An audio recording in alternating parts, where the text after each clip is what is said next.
Hello guys, welcome to Simple Coding, and today I'm going to explain you what is the best option to store the data in the cloud, your media files, images and anything. What is the best option to store the data?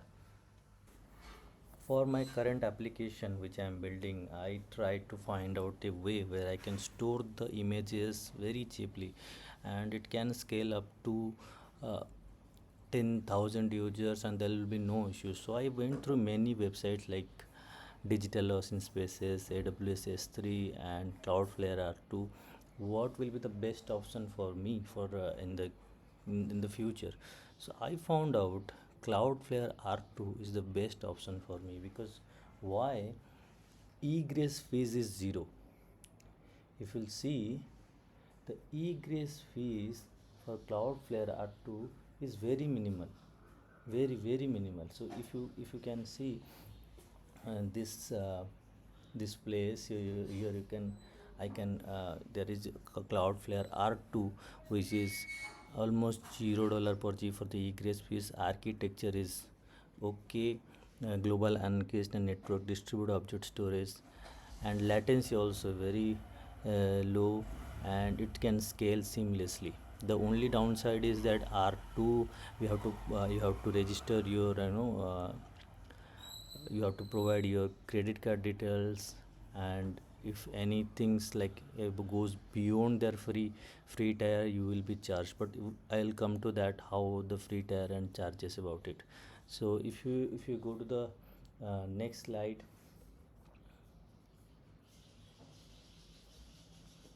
Just a minute.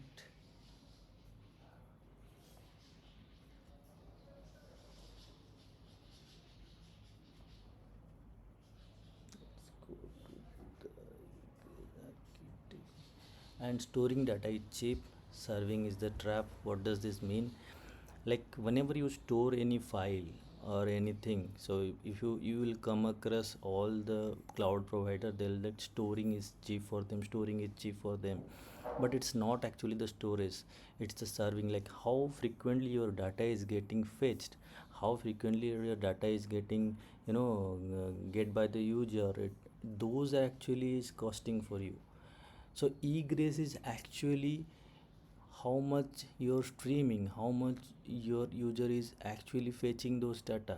So though if you go to any cloud provider other than Cloudflare R2, they are charging you for the egress. Egress means how you are fetching those data, or adding, updating, deleting to the bucket. Those are being charged for you. How many times a user is fetching that information, the profile picture of any of the other user. Suppose you are building an application like Facebook, like any social media applications. For that actually your serving is chargeable, so that it is getting trapped for you. Next is, and the good part is R2 actually it is S3 compatible API, so you can use the same AWS S3 SDKs to my backend application was built on Spring Boot, so I can use the same S3 provided like dependencies I can add into pom.xml and I can use that. So no issues in that in R2. And in R2 there is an option like where you can store the data.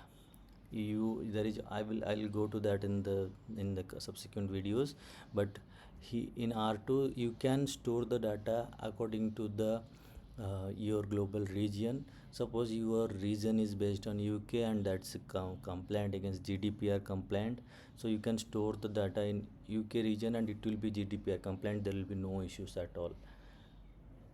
And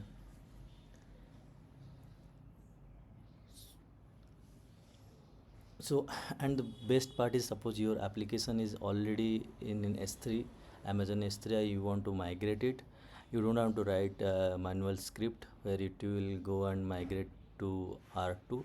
There is a lot of easier way in the uh, uh, R2 is providing. You can write those migration and provide your bucket name and the API keys for your Amazon S3, and it will be migrated to R2 very easy. And also in R2 there is, you can create a token particular for your bucket.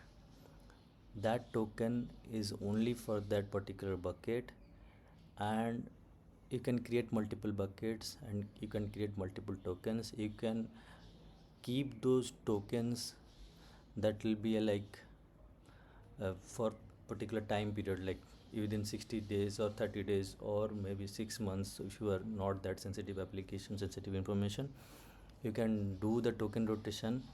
Also course configuration, like suppose you have a UI application that is directly rendering your images or directly rendering your videos, that actually you can provide the course configuration for that. Okay, and that course configuration will with the course configuration actually you will provide what application will be allowed, and what is the headers you are allowing, what are the operations you are allowing, get, put, post. Those things you can also configure in R2.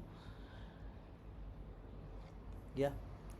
So in R2 there is a options like, suppose your application is less than your file is less than 50 MB or very minimal size of file, you can directly use the put object, and that will help you directly put the application in R2. But if your application is bigger and you want to upload it, but sometimes internet fails or something fails, or it might give you timeout option. So for that you can upload these big files in a stream operation, and it, if anything happens, it will resume from there.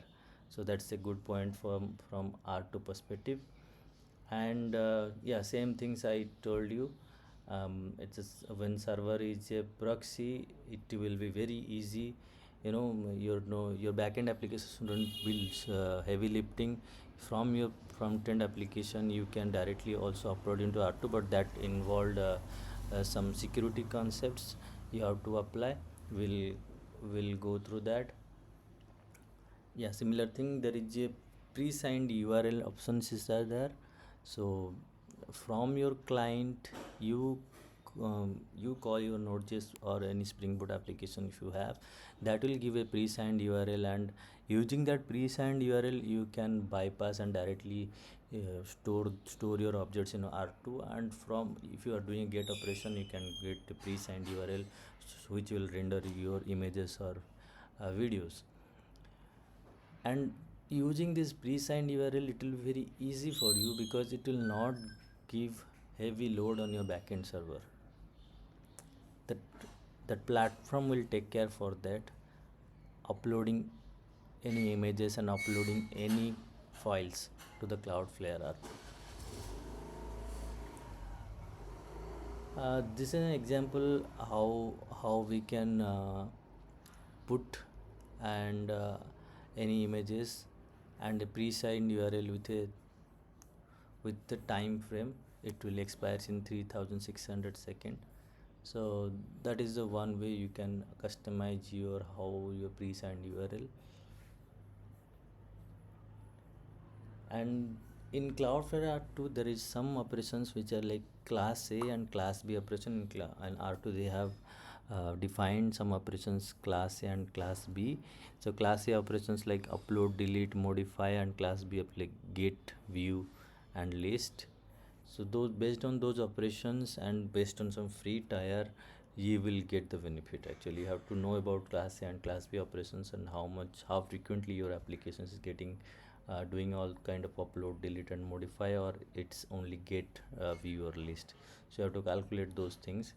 And if you see the cost, see, the applic storage is also minimal, also the egress is minimal for R2. Egress means the fetching of applications, fetching of your images, fetching of your